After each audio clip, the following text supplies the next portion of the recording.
time to talk to an old grandmother. I've got another story for you, but I'd like to tell it to all of your friends at once. An old lady like me has to save her voice, you know. Oh, you still want to talk with me? How incredibly sweet of you. Say, you'll never guess who I saw today. Captain Scarlet. She was robbing my retirement home with a few other brigands, and I recognized her from her wanted poster, and I said, "Oh, hey, you fought the Vault Hunter, didn't you?" And she bowed all elegantly and said something like, "Indeed I did, madam," and said that you were really good at fighting, and that you beat her fair and square. She didn't seem to harbor much of a grudge about it. Nice girl. You should think about meeting up with her again if you're not shacked up with anybody, you know? I mean, of course, you probably are. Gorgeous hunk of a Vault Hunter like you. I bet you're beating away suitors left and right. Look, you're blushing. Oh, I could just eat you up. Mr. Torg was so scared of trying to get a date for such a long time. He used to go to parties in high school and just stand in the back without talking to anybody. I am an introvert! I tried to tell him, I said, don't worry about chasing love. If you chase your dreams, then love will follow. See, that's the thing people don't get. You watch Echo films and they're just awful. They teach you that the only way to be with someone is just to pursue them over and over until they decide they like you. In reality, you know when you like someone almost immediately. You can't really convince somebody to fall in love with you. You just look like a stalker. But if you do things that you're interested in, like making guns that explode or killing mercenaries, then people will see that confidence and skill you have and they'll be attracted to it. There's always a fine line between that kind of confidence and narcissism, you know? There's nothing worse than somebody who wants to be famous. I remember when Mr. Torg first sold his weapons tech to that board of directors, he was pretty egocentric for a while, taking pictures of himself and posting them to the EchoNet all the time, trying to hobnob with every celebrity that used his weapons. He came back home one day with a supermodel under each arm, and I said, "Mr. Torg, what are you doing? You've lost sight of who you are. It's been weeks since you actually created a new gun," I said. And it was true. He'd been more obsessed with being well known for doing something great than with actually doing something great. It was a dark point in my life. Thankfully, High Five listened to me and got to work on what would eventually become the Kerblaster. You a fan of the Kerblaster? That was always my favorite. That and the Flacker, which I know a lot of people hate. But there's more to combat than just brute efficiency in this old lady's eyes. Style counts for something. And there's nothing quite like filling the air with tiny little explosions. It's like a fireworks show, except the deaths aren't as sad and unexpected. Actually, that reminds me, now that you're here, I wanted to throw some ideas at you for feedback. I'm a playwright in my spare time, and I'm trying to write a story about an up-and-coming tournament fighter who tries to find love in a gladiatorial arena. And I figure you've got a lot of experience, so your feedback could really be valuable. So the play is called Broken Hearts and Broken Necks. Scene 1. Fade in on an arena, just after a battle. Body parts litter the stage. A lone warrior stands in the middle of the stage, a spotlight illuminating her blood-stained arm. She's there, holding her sword triumphantly aloft. Balcony. Is there no warrior who can challenge me?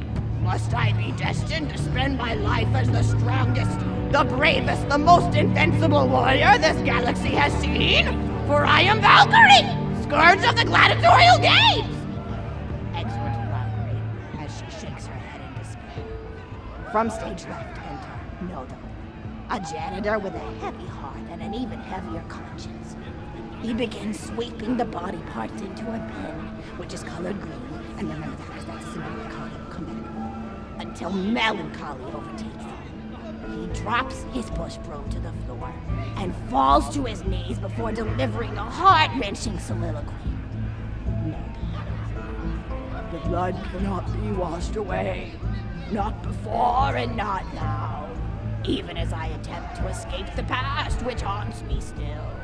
Must I live forever as a fraud, sweeping up the trash of others to hide my shame and avoid my pursuers? Must I forever remain on the periphery of joyful combat, ever watchful but never participating. Then, with a clatter of armor, Valkyrie re-enters the stage right. Good morrow, lowly janitor. I heard a noise and thought it worth investigating.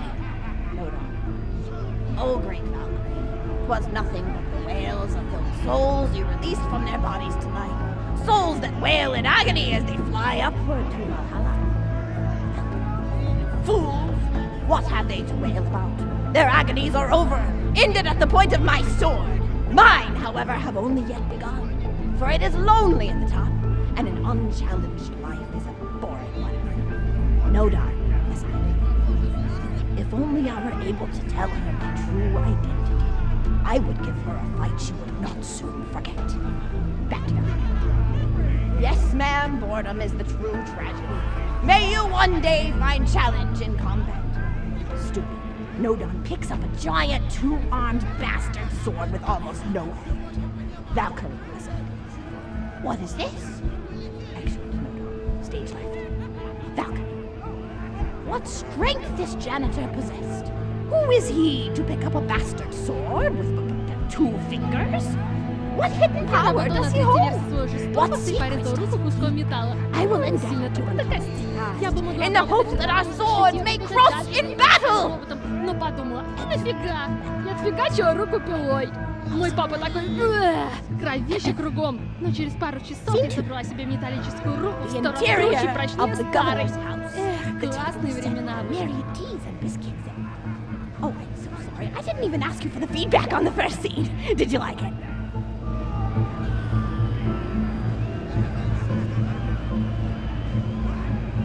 Oh, wonderful. I'll continue then. Scene 2.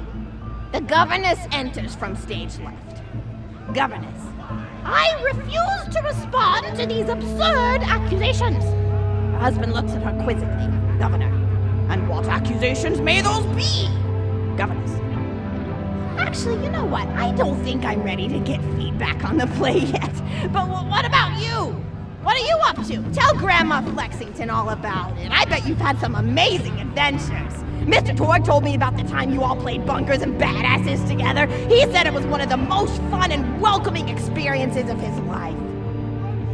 Grandpa! You're embarrassing me! Sorry, sweetie, but really, you and the Vault Hunters are his first real pals. It wasn't easy for Mr. Torg to make friends at school when he had facial hair at age 8, pecs at 8.5, and dead parents by age 9. People found him intimidating. But I told him that he should be thankful for the fact that he looks different. Anyone who wouldn't be friends with you based on appearance wouldn't be a very good friend anyway. But he really does like hanging out with all of you. Most people these days want Torg to pose for pictures or blow something up by flexing at it. It's not often he gets to sit down and play games with people. Oh, speaking of games, did you play Going Back to the House yet? It's a new echo simulation about exploring a log cabin you lived in when you were a kid. There's no violence or anything. You just walk around looking at cereal boxes and remembering people you made out with. I really like where echo sims have gone in the past few years, don't you? There seem to be a lot more of them with interesting things to do beyond shooting people, and the writing has gotten so tight and concise. For instance, did you ever play The Samurai's Marker? The whole game's story was delivered through haiku. Did Zero write it or something? No, I'm just joshing. I know you're too busy for that. But oh yeah, I was playing at the end of the pointed gun last night on my Echo Sim player, and wow, is that fun. It's about a guy who punches people and smacks himself in the face with doors. Easily one of the best punch-related comedy sims ever. But oh, I'm really looking forward to this game called Robot Hunter Assault Squadron, which is this big randomized survival game about throwing bottles at trees and accidentally scaring birds. In the demo version, I scared a bird so hard it died. 10 out of 10 in my book. But what kind of things do you do for fun? You play any sports? You look like you might be into some of the more extreme stuff, like spine hurdling or psycho head volleyball. I knew an athlete a lot like you when I was younger. Her name was Nijo, and she was especially gifted at the giblet toss. That's an old pastime we had back when I was younger. Idea was you punch a convict, and then see how far you could make their viscera fly across a big field. You got points based on distance and the size of the viscera. She won the final round of the giblet toss championship by getting a left eyeball to cross the 300-meter mark. They said she was juicing with iridium, but I think they were just angry that she dethroned the reigning champ, misogynistic Jeff. People really liked him for some reason. Hey, what's your favorite food? Mine's burgers, personally. People look at you like you're a pleb or something when you say you like burgers, but just think of all the things you can do with them. You can change out the patty, play around with the toppings, change what sides you have. You ever have a burger with veggie chips? Gosh, I all but forgot about fries for about a year after I discovered the veggie chip combo. And I'm not a vegetarian or anything, but those veggie patties they make on the more upper class worlds are crazy good. Better than real meat if you cook it right.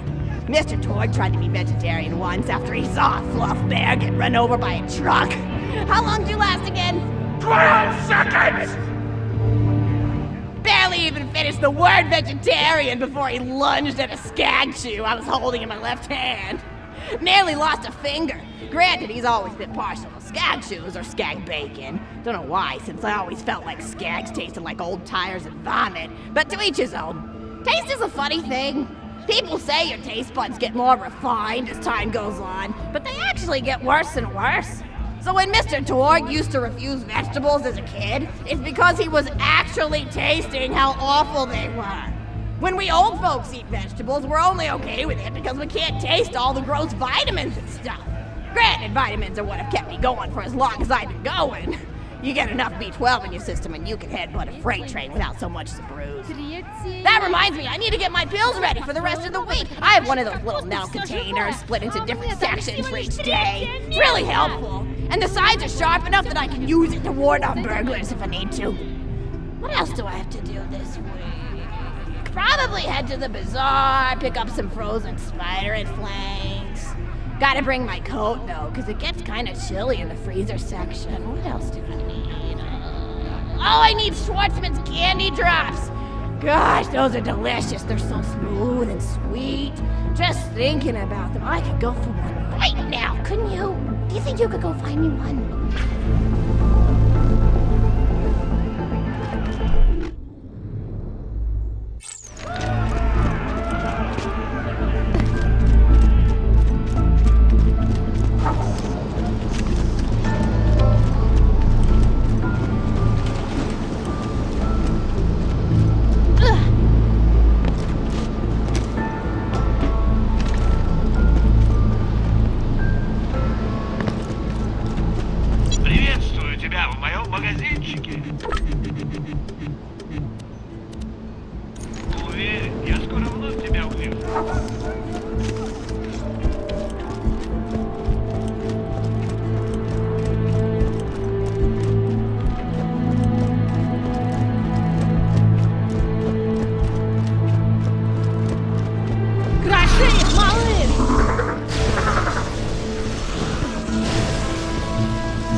Всякое барахло, мои автоматы решат проблему. Уничтожен! Порви их, как тузик грелка. Да, я хороша. That's a Schwartzman candy drop. Grab it for me, will ya? Oh, I can taste it already. Молодец! Еще одна.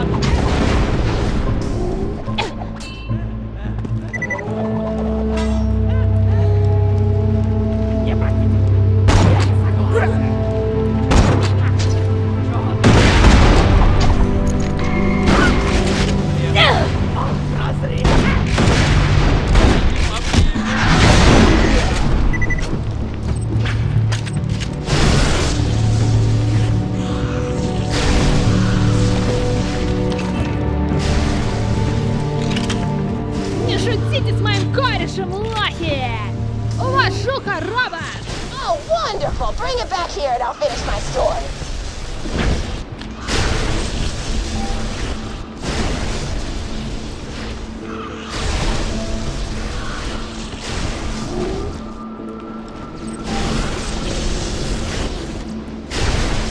Люблю тебя, приятель.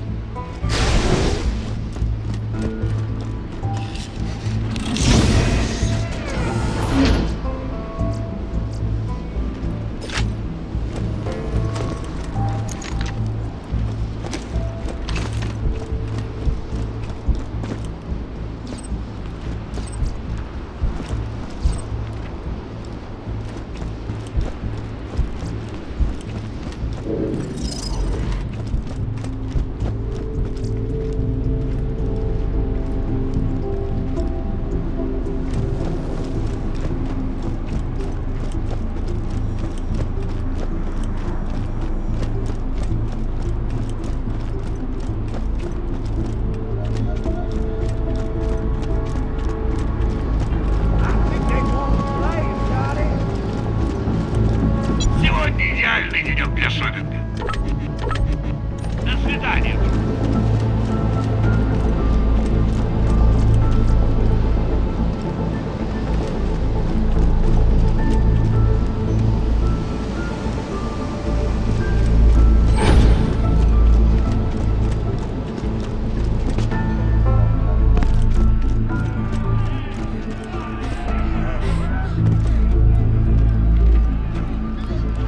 Thank you so much! I'll eat this later while sitting by the fireplace telling Mr. Torg stories of days gone by. There's just nothing like a good roaring fireplace, is there? Something healing and safe. Maybe that's why our family likes explosions so much. They're basically just big fireplaces. Every explosion feels just like coming home. Oh, maybe that'd be a good slogan for the Torg Corporation. Don't you think, High Five? Oh, don't be silly. It's a wonderful slogan and you know it. I used to come up with slogans for a living when I was in my teens. I came up with the jingle for Professor Gunsight's Can't Miss Scopes. How'd it go again? Oh yeah! If you're trying to shoot but you missed a lot, then give Professor Gunsight Scopes a shot. And then they played a gunshot sound effect and someone going, ah! It was cute. But gosh, I've been talking for a while now, haven't I? Thanks for bringing your friends to listen to an old woman ramble for a while. I can't tell you how great it is to have somebody new to talk to, especially a vault hunter. Oh, and one more thing. No, actually, that can probably wait. Just something about vaults and the end of the universe. Anyway, here. I always spoil my friends, just like I spoiled my grandson. Не волнуйся, малышка, я позабочусь. Enjoy!